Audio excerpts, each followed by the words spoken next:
नमस्कार बच्चों, simplify academy के यूट्यूब चैनल पर आपका बहुत बहुत स्वागत है। बच्चों, आज की क्लास में हम लोग डिस्कस करने वाले हैं फाइलम इकाइनोडर्मेटा के बारे में। ठीक है, चलिए शुरू करते हैं। देखिए बच्चों, अगर हम नाम की बात करते हैं कि फाइलम इकाइनोडर्मेटा जो नाम है वो कहां से आया, देखिए इकाइनो वर्ड का मतलब होता है बच्चों स्पाइन्स, और डर्मेटा वर्ड का मतलब होता है बच्चों स्किन या बॉडी। ये जो एनिमल्स होते हैं जो इकाइनोडर्मेटा फाइलम के अंदर आते हैं बच्चों, दे हैव स्पाइनी बॉडी या फिर they are spiny bodied animals. They are spiny bodied या फिर स्किन्ड एनिमल्स, क्योंकि डर्मा वर्ड का मतलब होता है स्किन। तो यहां पर जो एनिमल्स आने वाले हैं अपने, उनकी खास बात यही है कि इनकी बॉडी के ऊपर इस तरीके से स्पाइन्स जैसे स्ट्रक्चर हमें नजर आते हैं। हमने जो लास्ट फाइलम बच्चों पढ़ा था वो था हमारा फाइलम मोलुस्का, कल की क्लास में। ठीक है, फाइलम मोलुस्का में हमने देखा था कि वो थे सॉफ्ट बॉडीड एनिमल्स, लेकिन यहाँ पर जो इकाइनोडर्म्स होते हैं, इकाइनो का मतलब होता है स्पाइन्स, इन ऑर्गेनिजम्स की बॉडी के ऊपर होते हैं स्पाइन्स। देखिए ये स्पाइन्स किस वजह से नजर आते हैं बच्चों, वैसे कांटे नहीं होते हैं। होता क्या है बच्चों, इनके पास एंडोस्केलेटन होता है कैल्शियम का बना हुआ। दे हैव एंडोस्केलेटन ऑफ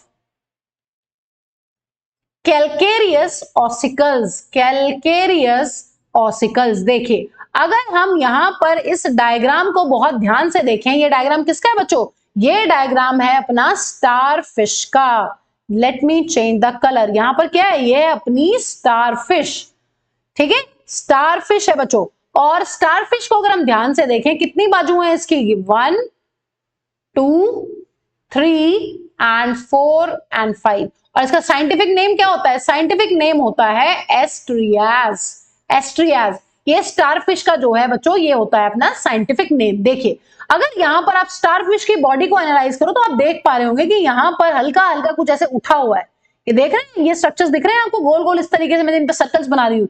ये देखिए यहां पर ये इस तरीके से कुछ स्ट्रक्चर्स हैं जो बाहर की तरफ को निकले हुए हैं। सारे के सारे जो इकाइनोडर्म्स होते हैं अपने, उनकी बॉडी में जो अंदर एंडोस्केलेटन प्रेजेंट है उसकी इस तरीके से बाहर की तरफ प्रोजेक्शंस निकली हुई हैं, इसलिए इनको बोलते हैं स्पाइनी स्किन्ड एनिमल्स। अगर हम यहाँ पर एक सेक्शन को कट करके देखें बच्चों, तो यहाँ पर इस तरीके से स्ट्रक्चर्स है, यहाँ पर इस तरीके से इनकी बॉडी के अंदर, अगर इसको मैं अंदर से एनालाइज करूं तो यहाँ पर इस तरीके से मुझे देखने के लिए मिलेंगे कैलकेरियस ऑसिकल्स। और यहां पर बच्चों कुछ जो ऑसिकल्स होते हैं अपने, वो बाहर की तरफ इस तरीके से प्रोट्यूड भी होंगे। कुछ ऑसिकल्स जो क्या करेंगे, कुछ ऑसिकल्स जो हैं वो इस तरीके से बाहर की तरफ को निकले हुए होंगे। तो इसी वजह से बच्चों, इन ऑसिकल्स की वजह से जो कैल्शियम कार्बोनेट का एंडोस्केलेटन है इनके पास, ये बाहर की तरफ को निकला हुआ है, इसी वजह से इनको बोलते हैं स्पाइनी स्किन्ड एनिमल्स। ठीक है, तो हमें ये बात ध्यान रखनी है कि इनके पास एंडोस्केलेटन होता है। देखिए हमने फाइलम आर्थ्रोपोडा के अंदर हमने पढ़ा काइटिनियस एक्सोस्केलेटन, बाहर की तरफ। ऐसे ही बच्चों हमने फाइलम मोलुस्का में पढ़ा है कि उनके पास कैलकेरियस क्या होती है, शेल होती है, वो भी बाहर की तरफ होती है। लेकिन बच्चों यहां पर हम पहली बार डिस्कस कर रहे हैं किंगडम एनिमेलिया में एंडोस्केलेटन। इनके पास कैल्शियम कार्बोनेट का बना हुआ एंडोस्केलेटन होता है। जैसे हमारे पास हमारी जो बोन्स होती है वो कैल्शियम और फॉस्फोरस की बनी हुई है, वो एंडोस्केलेटन है, अंदर प्रेजेंट है। तो देखिए कितना एडवांस फीचर है इनके पास। जिस तरीके से एनिमल्स की बात करें उनके पास एंडोस्केलेटन है, अगर बोनी फिशेस की बात करें तो उनके पास भी बोन्स का एंडोस्केलेटन है। और बच्चों यहाँ पर हमें इकाइनोडर्म्स के पास भी देखने के लिए मिलता है कैलकेरियस ऑसिकल्स का बना हुआ एंडोस्केलेटन, जिसकी वजह से इनकी बॉडी नजर आती है हमें स्पाइन्स की फॉर्म में। तो आपसे क्वेश्चन पूछ सकते हैं 1 मार्क्स में कि why they are called as spiny bodied animals, because they have endoskeleton of calcareous ossicles. ठीक है, ये बात आपको ध्यान रखनी है, बहुत ही एडवांस और बहुत ही इंपॉर्टेंट फीचर है बच्चों यहाँ पर। ठीक है, अब बात कर लेते हैं हैबिटेट की बच्चों। हैबिटेट की हम बहुत बार बात कर चुके हैं कि these all animals are marine, all marine. यहां पर इकाइनोडर्म्स के या फाइलम इकाइनोडर्मेटा के जितने भी मेंबर्स हैं, दे आर मरीन। और बच्चों ऐसे एनिमल्स के लिए हम क्या वर्ड यूज करते हैं जहां पर सारे के सारे एनिमल्स मरीन हो, इनको हम बोलते हैं, इस कंडीशन को हम बोलते हैं exclusively marine condition. Exclusively marine animals, यहां पर कोई भी ऐसा एक्सेप्शन नहीं है जो हमें फ्रेश वाटर में मिले। यहां पर सारे के सारे एनिमल्स जो हैं वो एक्वाटिक तो हैं ही, और एक्वाटिक होने के साथ साथ वो मरीन है। वो मिलेंगे हमें समुद्र के पानी में, ऐसे पानी में जहां पर अपनी नमक की कॉन्सेंट्रेशन होने वाली है बहुत ज्यादा हाई।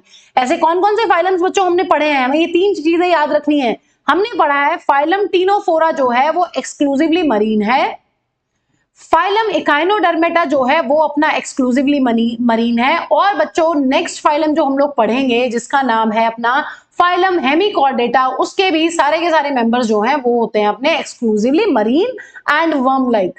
हेमिकॉर्डेटा के जो मेंबर्स होते हैं वो क्या होते हैं? All marine and worm like. अभी नेक्स्ट फाइलम जो है हम इसी को पढ़ने वाले हैं। तो ये हमें 3 फाइलम बच्चों ध्यान रखने हैं, टीनोफोरा, एकाइनोडर्मेटा एंड हेमिकॉर्डेटा। इनके सभी के सभी मेंबर जो हैं वो एक्वाटिक होने के साथ साथ होते हैं अपने मरीन। सिर्फ हमें खारे पानी के अंदर देखने के लिए मिलते हैं जहां पर नमक की कॉन्सेंट्रेशन बहुत ज्यादा होती है। ठीक है, इस पॉइंट को हमें ध्यान रखना है। अब बात कर लेते हैं बच्चों फंडामेंटल फीचर्स की। देखिए फंडामेंटल फीचर्स हम बहुत कॉमनली डिस्कस करते रहते हैं, हमें ये याद हो गए होंगे। अगर हम बात करते हैं यहां पर लेवल ऑफ ऑर्गेनाइजेशन की, तो यहां पर हमें देखने के लिए मिलेगा organ system level of organization. Organ system level of organization जो है वो फाइलम एस्केलमेंथीज से स्टार्ट हो जाता है और सभी के सभी फाइलम्स में हमें यही देखने के लिए मिलने वाला है। अगर हम बात करते हैं बच्चों सिलोम की, तो यहां पर भी जो एनिमल्स हैं वो है अपने सिलोमेट एनिमल्स। अगर हम बात करते हैं सूडोसिलोम की, वो आता है एस्केलमेंथीज में। और जितने भी अपने नीचे वाले फाइलम्स हैं पॉरीफेरा, सिलिंट्रेटा, टीनोफोरा, प्लेटीहेलमिंथीज, वो सारे थे अपने एसिलोमेट्स। लेकिन अगर हम बात करते हैं यहाँ पर फाइलम इकाइनोडर्मेटा की, तो यहाँ पर सारे के सारे एनिमल्स होने वाले हैं अपने सिलोमेट एनिमल्स। और यहां पर भी बच्चों हमें देखने के लिए मिलने वाली है ट्रिप्लोब्लास्टिक कंडीशन। यहां पर भी इन एनिमल्स के पास इनकी एम्ब्रियोनिक स्टेज में मिलने वाली है हमें 3 germinal layers, that is ectoderm, mesoderm and endoderm. ये चीजें हम बहुत बार डिस्कस कर चुके हैं बच्चों, इसलिए पूरा डिटेल में यहां पर नहीं जा रहे हैं। अगर आपने ये चीजें नहीं देखी, ये फीचर्स आपने नहीं स्टडी किए हैं, तो आप प्लीज बेसिक्स ऑफ क्लासिफिकेशन वाले लेक्चर्स को कीजिए। वो इस चैप्टर का लेक्चर नंबर 1 और 2 में मैंने कवर किया है। ठीक है, वो लेक्चर देख लीजिए आप जाकर पहले। देखिए अब यहां पर बच्चों हम बॉडी सिमेट्री को अलग से डिस्कस करने वाले हैं, क्योंकि ये यहां पर है very important question for NEET और स्कूल के लिए भी। स्कूल वाले एग्जाम्स में भी आता रहता है और नीट के लिए तो इंपॉर्टेंट है ही। जैसे हमने फाइलम मोलस्का में क्या पढ़ा था, फाइलम मोलस्का के जो इंपॉर्टेंट फीचर्स थे वो थे अपने क्या, radula in their mouth, they have mantle and sometimes they have shell also. ठीक है, यहां पर इंपॉर्टेंट फीचर क्या है बच्चों, यहां पर इंपॉर्टेंट फीचर है बॉडी सिमेट्री, वेरी इंपॉर्टेंट। हमें पता है जो हमारा लार्वा होता है काइनोडर्म्स का, लार्वा के पास जो सिमेट्री होती है, larva is bilaterally symmetrical, bilaterally symmetrical. लेकिन बच्चों जो यहां पर एडल्ट्स होते हैं they are radially symmetrical. Adults कैसे होते हैं, एडल्ट्स आर रेडियली सिमेट्रिकल। ये बात बच्चों ध्यान रखनी है, this is very important feature, very very important. हम पढ़ रहे थे कि मैम ये तो बहुत ही, देखें यहाँ पर एडल्ट्स क्या है, रेडियल सिमेट्रिकल है, ये तो लोअर फाइलम्स में देखने के लिए मिलता है। तो बच्चों बेसिकली जो इकाइनोडर्मेटा फाइलम है उसके पास दोनों के फीचर्स हैं, उसके पास बहुत एडवांस फीचर्स भी हैं। जैसे हमने देखा अभी, दे have endoskeleton of calcium carbonate. ठीक है, कैल्केरियस एंडोस्केलेटन है उनके पास। और हम यहां पर देख रहे हैं कि इनके अडल्ट्स के पास जो है वो एक प्रिमिटिव सिमेट्री है, जो कि अपनी रेडियल सिमेट्री। तो इनके पास हमें दोनों फीचर्स देखने के लिए मिलेंगे। अभी हम देखेंगे यहां पर कोई एक्सक्रीटरी सिस्टम नहीं है, जबकि हम पढ़ चुके हैं कि प्लेटीहेलमिंथीज के पास फ्लेम सेल्स थी, फिर हमने एस्केलमेंथीज में पढ़ा, फिर एनालिडा में पढ़ा, फिर आर्थ्रोपोडा में। हम अभी तक क्या पढ़ते आ रहे थे, हम अभी तक पढ़ते आ रहे थे बहुत अच्छा एक्सक्रीटरी सिस्टम। लेकिन बच्चों इकाइनोडर्म्स के पास एक्सक्रीटरी सिस्टम भी नहीं है। इसका मतलब यहां पर इस फाइलम में हमें मिलने वाले हैं कुछ बहुत ही एडवांस फीचर्स और कुछ हमें मिलने वाले हैं बहुत ही प्रिमिटिव फीचर्स। तो ये बात हमें ध्यान रखनी है। लेकिन बच्चों यहां पर सबसे इंपॉर्टेंट पॉइंट जो ध्यान रखना है वो रखना है कि लार्वा के पास होती है बायलेटरल सिमेट्री और एडल्ट्स के पास होती है रेडियल सिमेट्री। इनके एडल्ट्स को आप सेंटर से किसी भी प्लेन से पास करके काट सकते हैं आप। ठीक है, 2 इक्वल हाफ्स में। देखिए अगर हम डाइजेस्टिव सिस्टम की बात करते हैं तो हमें पता है मैम यहां पर मिलने वाला है कंप्लीट डाइजेस्टिव सिस्टम। इनके पास होने वाली है 2 ओपनिंग्स, एक माउथ और दूसरी ओपनिंग रहेगी यहां पर एनस। ये हमें फर्स्ट टाइम देखने के लिए मिला था बच्चों एस्केलमेंथीज के अंदर। एस्केलमेंथीज फाइलम ने हमने एक और इंपॉर्टेंट फीचर पढ़ा था बच्चों कि उनके पास होता है मस्कुलर फेरिंग्स। ठीक है, जो पहली बार जहां पर जो फीचर आया है, अगर वहां पर कोई बहुत ही यूनिक प्रॉपर्टी है वो आपको ध्यान रखनी है। एस्केलमेंथीज में फर्स्ट टाइम आता है complete digestive system with a well developed muscular pharynx. वो इंपॉर्टेंट पॉइंट है, ध्यान रखना है। देखिए अगर हम बात करते हैं बच्चों यहां पर इनके डाइजेस्टिव सिस्टम की, तो बेसिकली यहां पर हम डाइजेस्टिव सिस्टम को इसलिए डिस्कस कर रहे हैं क्योंकि यहां पर हमें पता होना चाहिए कि इनका एनस और माउथ बॉडी में किस तरीके से कहां पर लोकेटेड है। देखिए अगर ये ये हमारी जो स्टारफिश है बच्चों, अगर ये खड़ी होती तो ये इस तरीके से होती। ये है इसकी वेंट्रल साइड मान लीजिए और ये है इसकी डॉर्सल साइड। लेकिन हमें पता है जो स्टारफिश है वो खड़ी हुई नहीं है, वो इस तरीके से है ना, इस तरीके से लेटी हुई है। तो हमें पता है कि जो डॉर्सल साइड है वो कहां गई है, वो आ गई है ऊपर की तरफ। इसका मतलब बच्चों जो एनस होता है वो प्रेजेंट होता है डॉर्सल साइड या फिर अपर साइड।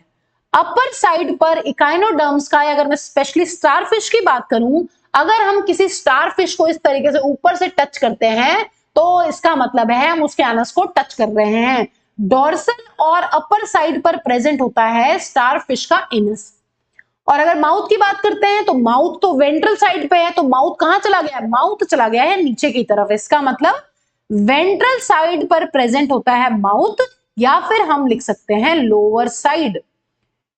इसका मतलब बच्चों एनस मिलने वाला है एक इकाइनोडर्म का हमें डॉर्सल साइड पर, और उसका माउथ हमें मिलने वाला है पानी के अंदर, जो कि होगी लोअर साइड या फिर वेंट्रल साइड। ये भी यहाँ पर बच्चों इंपॉर्टेंट फीचर है, एनसीईआरटी में इसको अलग से मेंशन किया गया है, तो आपको पता होना चाहिए।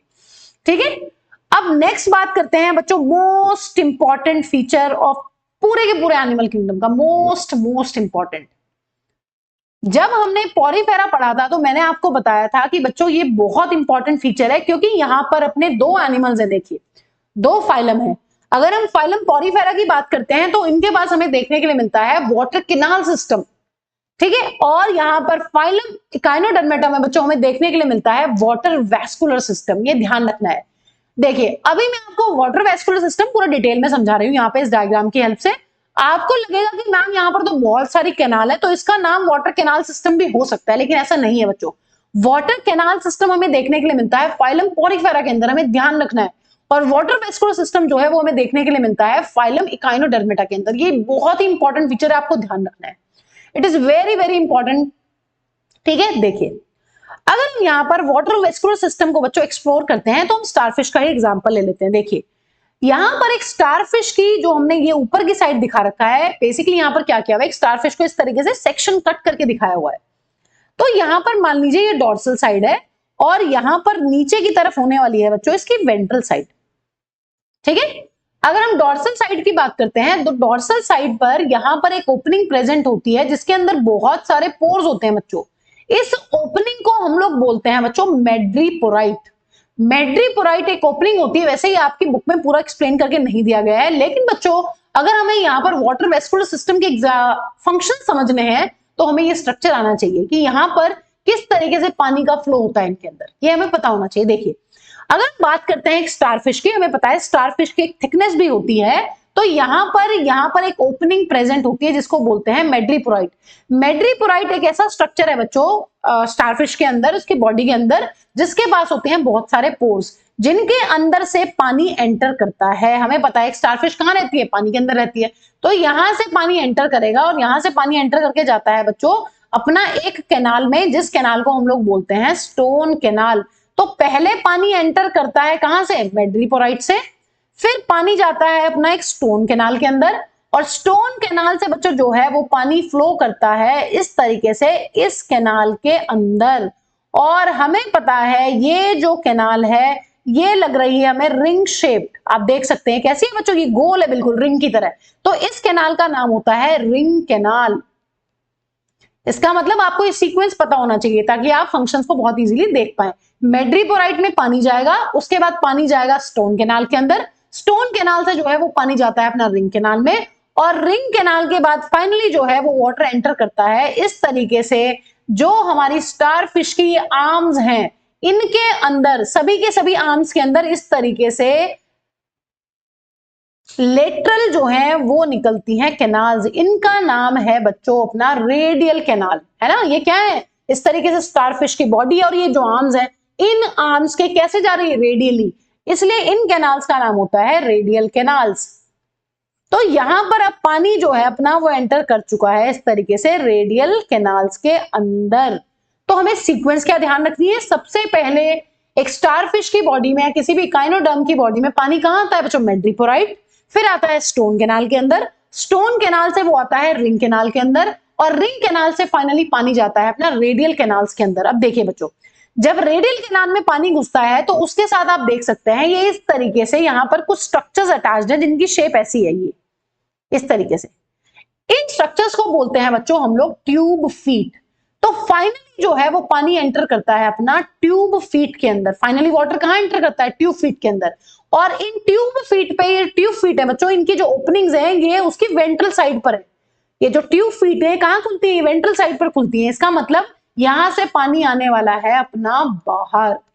तो बच्चों ये जो मैकेनिज्म है ना पानी को अंदर लेना और पानी को वाटर वेस्कुलर सिस्टम की हेल्प से बाहर फेंक देना, इसका बहुत ही इंपॉर्टेंट सिग्निफिकेंट रोल है यहाँ पर इकाइनोडर्म्स की बॉडी के अंदर। ये बेसिकली बच्चों इसको किस किस चीज में हेल्प करता है? इनके फंक्शंस बहुत इंपॉर्टेंट है। ये इसको हेल्प करता है लोकोमोशन में। जैसे ही मेड्रीपोराइट से पानी एंटर करता है और फाइनली स्टोन कैनाल, फिर रिंग कैनाल, फिर रेडियल कैनाल, और जब पानी ट्यूब फीट से बाहर निकलता है तो ये इसको हेल्प करता है आगे मूव करने में। ठीक है, ये क्या करेगा? ये इस तरीके से अपनी बॉडी को पानी निकाल के अपनी ट्यूब फीट को जमीन में चिपकाएगा इस तरीके से, और फिर ये अपनी पूरी की पूरी बॉडी को आगे आगे लेकर आता है। तो इसको हेल्प करते हैं लोकोमोशन में। दूसरी इंपॉर्टेंट चीज है बच्चों, पानी के साथ अपना होता है capture and transport of food. Capture and transport of food. तो फूड का ट्रांसपोर्ट और कैप्चर भी इसी की हेल्प से होता है, वाटर वेस्कुलर सिस्टम की हेल्प से। बच्चों एक चीज ध्यान रखनी है, यहाँ पर बहुत सारी कैनाल्स हैं लेकिन ये वाटर कैनाल सिस्टम नहीं है। वाटर कैनाल सिस्टम मिलता है हमें फाइलम पॉलीफेरा के अंदर, ये बात हमें ध्यान रखनी है बच्चों। ठीक है, और लास्ट बच्चों यहाँ पर वाटर वेस्कुलर सिस्टम का बहुत ही इंपॉर्टेंट रोल होता है रेस्पिरेशन के अंदर। पानी में जो डिसॉल्व्ड गैसेस होती हैं, ऑक्सीजन होती है, उसको भी ये यूज कर लेते हैं और बाकी जितनी वेस्ट गैसेस हैं उसको पानी में बाहर फेंक देते हैं। तो लोकोमोशन में भी हेल्प करता है वाटर वेस्कुलर सिस्टम। यहाँ पर फूड को कैप्चर करने में, गैदर करने में भी हेल्प करता है, और यहाँ पर ये रेस्पिरेटरी एक्सचेंज में या फिर रेस्पिरेशन में भी इसको हेल्प करता है। तो this water vascular system is very important for the animals of echinoderms. और बच्चों यहां पर हमें कोई भी एक्सक्रीटरी सिस्टम देखने के लिए नहीं मिलता है। No excretory system is present. तो हमने बहुत सारे एक्सक्रीटरी सिस्टम पढ़े हैं बच्चों अभी तक। प्लेटीहेल्मिन्थीज में हमने पढ़ा फ्लेम सेल्स, एस्केल्मिन्थीज में हमने पढ़ी एक्सक्रीटरी ट्यूब, और वो ट्यूब फाइनली लीड करती है एक्सक्रीटरी पोर के अंदर। फिर बच्चों फाइलम एनालिडा में हमने पढ़े nephridia for excretion. Phylum arthropoda में हमने इंसेक्ट्स में पढ़ी मालपिगियन ट्यूब्यूल्स, और बच्चों हमने क्रेस्टेशियंस के अंदर पढ़ी एंटीनल ग्लैंड्स। फाइलम मोलस्का में हमने देखा था कि एक्सक्रीशन के लिए और भी बहुत सारे स्ट्रक्चर्स होते हैं, बट हमारी एनसीईआरटी ने सिर्फ क्या लिखा हुआ है कि जो फेदर लाइक गिल्स होती हैं वो एक्सक्रीटरी स्ट्रक्चर्स होती हैं यहाँ पर। ठीक है, और बच्चों यहाँ पर इकाइनोडर्म्स जो हैं वो देखिए हायर एनिमल्स हैं, वो एडवांस एनिमल्स हैं, बट उनके पास कोई भी एक्सक्रीटरी स्ट्रक्चर नहीं होता है। वो एक्सक्रीशन का काम जो है वो वाटर वेस्कुलर सिस्टम की हेल्प से ही परफॉर्म कर लेते हैं। ठीक है बच्चों, चलिए अब बात कर लेते हैं बच्चों यहाँ पर रिप्रोडक्शन की। देखिए यहाँ पर भी क्या होगा, यहाँ पर सेक्सेस जो हैं वो सेपरेट हो चुके हैं। सेक्सेस आर सेपरेट, मतलब यहाँ पर इकाइनोडर्म्स के अंदर हमें मेल इकाइनोडर्म अलग होगा और फीमेल अलग होगा। यहाँ पर कौन सी कंडीशन है बच्चों? यूनिसेक्सुअल ऑर्गेनिजम्स देखने के लिए मिलने वाले हैं। यहाँ पर क्या होंगे? Unisexual organism. अगर हम फर्टिलाइजेशन की बात करते हैं बच्चों, ये चीज हमने इंट्रोडक्शन वाले लेक्चर में भी पढ़ी है कि जिन जिन फाइलम्स में हमें देखने के लिए मिलती है एक्सक्लूसिवली मरीन कंडीशन, वहां पर अपनी होने वाली है जो फर्टिलाइजेशन है वो होगी मोस्टली एक्सटर्नल। पानी के अंदर फर्टिलाइजेशन देखने के लिए मिलने वाली है, ये बात हमें ध्यान रखनी है। जितने भी फाइलम जो हैं वो है अपने exclusively marine, their fertilization is external. और बच्चों अगर हम यहाँ पर डेवलपमेंट की बात करते हैं तो यहाँ पर भी जो डेवलपमेंट होने वाली है वो होने वाली है अपनी इनडायरेक्ट डेवलपमेंट। कैसी है बच्चों? इनडायरेक्ट डेवलपमेंट है। और जो लार्वा यहाँ पर बनता है वो बनता है free swimming larva. Free swimming larva. Larva के बच्चों नाम हमें याद नहीं करने हैं, ठीक है, हमारे कोर्स से अब नेम्स डिलीट हो गए हैं, तो नेम्स ऑफ लार्वा याद करने की जरूरत नहीं है, बट ये बेसिक बातें हैं जो हमें हल्की फुल्की मेमोराइज करनी है। ठीक है बच्चों, चलिए अब एनसीईआरटी के डायग्राम्स देख लेते हैं। अगर एनसीईआरटी के डायग्राम्स की बात करते हैं बच्चों, ये एस्ट्रियास का डायग्राम है। एस्ट्रियास क्या होता है? ये होती है अपनी स्टारफिश। तो स्टारफिश भी एक मिसनोमर है। स्टारफिश कोई फिश थोड़ी ना है। फिश तो हम कहां पढ़ते हैं? वो तो हम पढ़ते हैं सुपर क्लास पाइसिस के अंदर, वो कॉर्डेटा के अंदर आने वाली है। और यह है ओफ्यूरा बच्चों। ओफ्यूरा होता है ब्रिटल स्टार। ब्रिटल स्टार का क्या मतलब है? ब्रिटल स्टार जो है वो स्टारफिश का एक पतला सा वर्जन है। देखिए यहाँ पर जो स्टारफिश है उसकी मोटी मोटी बाजुएं हैं, लेकिन ब्रिटल क्या है, ये पतला है, देखिए सुकड़ा, बिल्कुल मजबूत है लेकिन बहुत ही पतली पतली बाजुएं हैं इसकी, तो ये ध्यान रखना है, ये है ओफ्यूरा। ठीक है, ये दो डायग्राम्स एनसीईआरटी में दिए हैं बच्चों, हमें दोनों का पता होना चाहिए। ठीक है, अब जो एग्जाम्पल सारे के सारे एनसीईआरटी में दिए गए उसको किस ट्रिक से याद करें, उसको ट्रिक कर लीजिए याद, आइको। देखिए आइको में जो है वो आ रही है फीलिंग इकाइनो, इकाइनो आइको याद करना है कि जो हमारे इनिशियल्स हैं यहां पर एग्जाम्पल्स के वो इसी से मिलते जुलते हैं, इकाइनो आइको। देखिए कौन कौन से एग्जाम्पल्स हैं यहां पर, अगर एग्जाम्पल्स की बात करें बच्चों, यहां पर है एस्ट्रियास, ठीक है, उसको क्या बोलते हैं, उसका कॉमन नाम है अपना स्टारफिश। दूसरा जो एग्जाम्पल है बच्चों वो है अपना एंटीडॉन। एंटीडॉन क्या होता है, ये होता है सी लिली, ये देखने में बिल्कुल लिली फ्लावर जैसा लगता है, समुद्री लिली। ठीक है, ई स्टैंड्स फॉर बच्चों इकाइनस। इकाइनस एक ऐसा एनिमल है, अभी देखेंगे, उसकी बॉडी पर बहुत सारे स्पाइन्स है, बहुत ज्यादा स्पाइन्स है। ठीक है, इकाइनस क्या होता है बच्चों, इकाइनस को बोलते हैं हम लोग सी अर्चिन। नेक्स्ट जो एग्जाम्पल है वो है बच्चों कुकुमेरिया। कुकुमेरिया को कॉमन नेम होता है बच्चों सी कुकुम्बर, सी कुकुम्बर, समुद्री खीरा। ठीक है, शेप देखेंगे भी बिल्कुल देखने में खीरे जैसा लगता है। और लास्ट जो यहाँ पर एग्जाम्पल बच्चों हमें याद करना है वो है ओफ्यूरा। ओफ्यूरा क्या है, वो स्टार फिश का पतला वर्जन है, इसको बोलते हैं ब्रिटल स्टार। उसकी भी 5 ही बाजुएं हैं लेकिन बहुत पतली पतली बाजुएं। ठीक है, ये बात ध्यान रखनी है, Asterias, starfish, Antedon, Echinus, Cucumaria and Ophiura. तो ये एनसीईआरटी के एग्जांपल्स है बच्चों, ये हमें ध्यान करना है क्योंकि आपको इन कोई भी एग्जांपल में से देके आपको मैच द फॉलोइंग पूछ लिया जाएगा वाटर वैस्कुलर सिस्टम के साथ, तो आपको ये एग्जांपल्स लर्न होने चाहिए। सबसे इंपॉर्टेंट एग्जांपल्स ये हैं इस चैप्टर के अंदर। ठीक है, आइए अब एक बार डायग्राम्स देख लेते हैं, एनसीईआरटी में नहीं दिए हैं बट आपको पता होना चाहिए। ये एस्ट्रियास का डायग्राम है, एनसीईआरटी में दिया हुआ है। ठीक है, ये देखिए एंटीडॉन। एंटीडॉन देखने में कैसा लग रहा है बच्चों, इसको क्या बोलते हैं, इसको बोलते हैं सी लिली। तो ये लिली फ्लावर जैसा है इसीलिए इसको बोलते हैं सी लिली।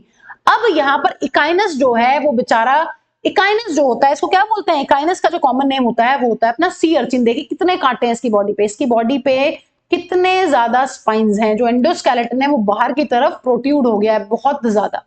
ठीक है, तो यहाँ पर इस तरीके से बड़े बड़े स्पाइन्स है, इसलिए इसके नाम में ही इकाइनस, इकाइन वर्ड कहां से आया, इकाइनो जो वर्ड है वो आया है स्पाइन से। तो याद रखना है इकाइनस जो है it is an example of Echinodermata. तो इसकी बॉडी पर यहाँ पर है बहुत सारे स्पाइन्स। ठीक है, कुकुमेरिया देखिए ये है सी कुकुम्बर, बिल्कुल खीरे जैसा लग रहा है। ठीक है, और यहाँ पर है बच्चों ओफ्यूरा। ओफ्यूरा में जो ये डिस्क है सेंट्रल, ये बहुत बड़ी सी होती है। स्टारफिश में भी जनरली देखने के लिए ऐसे नहीं मिल रही है, बहुत ही अलग से, लेकिन यहाँ पर ओफ्यूरा जो ब्रिटल स्टार है उसकी बाजुएं बहुत पतली पतली हैं, आर्म्स जो है वो बहुत पतली पतली हैं, और यहाँ पर जो सेंट्रल डिस्क है वो बहुत प्रोमिनेंट से अलग से नजर आ रही है। ठीक है बच्चों, तो ये ओफ्यूरा का डायग्राम है। तो ये डायग्राम्स भी आपको देखना है साइड बाय साइड ताकि आपको एग्जाम्पल्स बहुत जल्दी से लर्न हो जाए। तो सबसे इंपॉर्टेंट चीज क्या है बच्चों, सारे के सारे एग्जाम्पल्स और यूनिक फीचर्स। यूनिक फीचर्स आप नहीं छोड़ेंगे, एनसीईआरटी ने यूनिक फीचर्स को अलग से हाईलाइट करके भी हमें मेंशन किया हुआ है। ठीक है बच्चों, थैंक्स फॉर वॉचिंग। बच्चों अगर आपको हमारे लेक्चर्स वाकई में बहुत पसंद आते हैं तो प्लीज अपने फ्रेंड्स के साथ शेयर कीजिए, कमेंट कीजिए, हमारे चैनल को सब्सक्राइब कीजिए। ठीक है, मिलते हैं अपने अगले लेक्चर में जिसमें हम लोग डिस्कस करने वाले हैं फाइलम हेमिकॉर्डेटा।